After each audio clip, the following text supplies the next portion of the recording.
Hi! Kumusta po kayo? Ako pala si Joven, isang OFW na kabis dito sa Kuwait. At kung bago ka pa lang sa aking channel, huwag mong kalimutang i-click ang subscribe button at pakihit na rin ang notification bell down below para lagi kang updated sa aking new uploaded videos.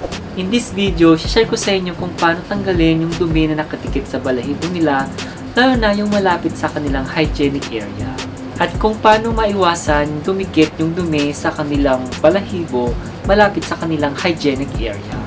Ang madalas na na-experience sa pag-alaga ng pusa tulad sa amin ay yung pagtanggal ng dumi na nakadikit sa kanilang balahibo. Minsan kasi kapag pumunta sila sa kanilang cat litter box ay hindi maiwasang dumikit yung dumi sa kanilang balahibo, lalo na kapag malambot yung kanilang dumi.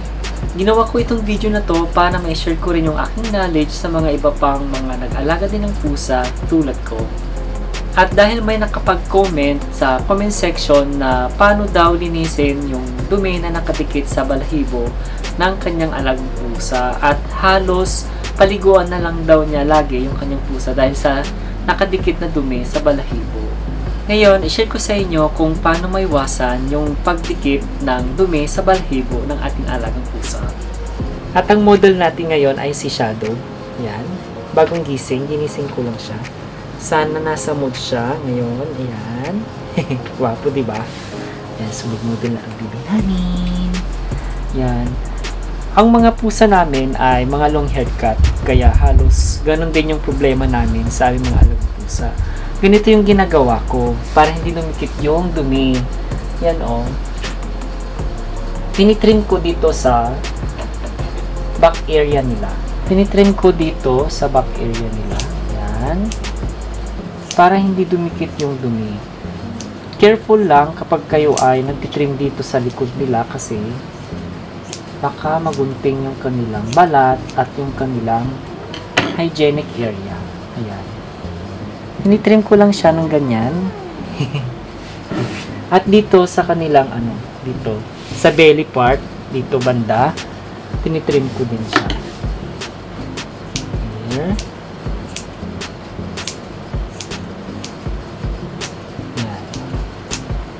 Tinitrim ko ito dito sa belly part para kasi umupo sila doon sa cat litter box ay dumidikit yung mga ibang dumi dito sa kanilang belly part.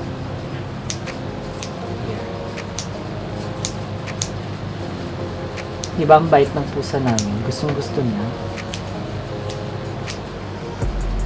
Hindi ko siya sinasagad kasi baka magunting ko yung balat. Bawasan pa natin ng konti dito sa kanyang here, sa may hygienic niya. Ayan.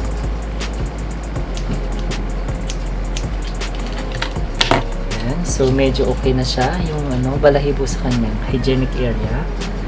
Ayan. Hindi na po. At kapag ka nadumihan, kung mayroong konti na dumikit dito ay pwede kayong gumamit ng wet wipes na para sa pets.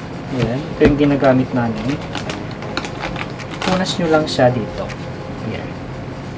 Sa may hygienic area niya. Ayan.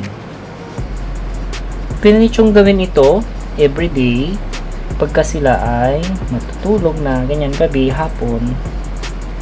Dito rin sa belly part kasi dumidikit sa litter box. Pwede rin yung punasan yung kanilang foot pad. Lalo na pagka katabi nyong matulog yung inyong pusa. Punasan nyo yung ito.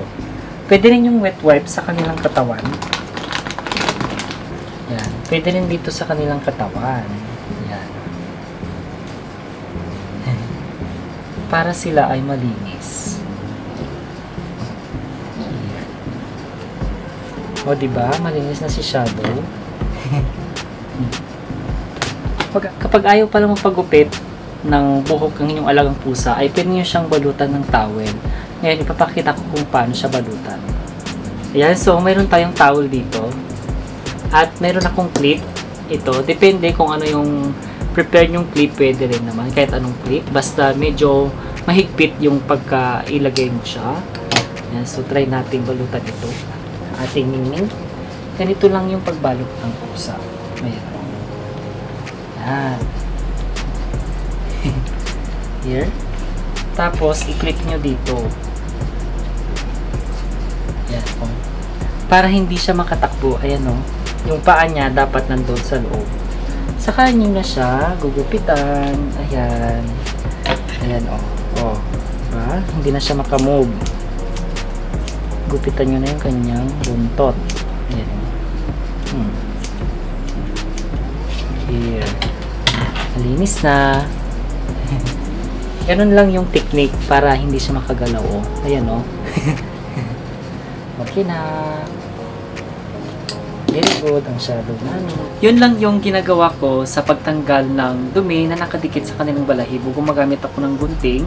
At kung ayaw nang magpa-trim sa likod, sa may back area, yung inyong alagang pusa, ay pwede kayong gumamit ng towel. Yung parang tulad ng ginawa ko kanina at yung clip. Yung ganito oh. Yung clip. Here. At kung mayroong dumi yung alagang pusa sa may balahibo, ay pwede kayong gumamit ng wet wipes ng parang ito. Yan. Ito yung gamit namin. Yung wet wipes na para sa pets, yung para sa mga baby wipes ay hindi po siya pwede yun kasi meron siyang harmful chemical na nakalagay doon na hindi pwede sa mga animals. At yan lang yung may share ko sa inyo. If you want more video like this, ay please comment down below para magawan ko ulit ng panibagong content. At kung nagustuhan mo itong video nito, ay huwag kalimutan mag-like at pakishare na rin sa mga per parents tulad ko at sa inyong social media accounts. At kung bago ka pa lang sa aking channel, huwag mong kalimutan i-click ang subscribe button at pakihit na rin ang notification bell down below para lagi kang updated sa aking newly uploaded videos. At don't forget to subscribe na rin sa aking second account, JMR Vlog. At kung ikaw ay naghahanap ng mga produkto para sa inyong alagang pusa at aso, ay bisitahin nyo lang ang aming Shopee account. Ang Shopee account name namin ay Lovelyfur20. Meron kami mga panindang Mother Bee Cacao products, food supplements, vitamins, at mga iba pang mga produkto para sa inyong mga alagang pusa at aso. At kung kayo ay naghahanap ng magandang klase na cat litter, ay available na ang Forever Fresh cat litter sa aming Shopee account. Kami po ay lubos nagpapasalamat sa mga bumibili at tumatangkilik sa aming mga produkto sa aming Shopee account. I hope you enjoy this day. Stay humble and be kind. See you next vlog. Bye!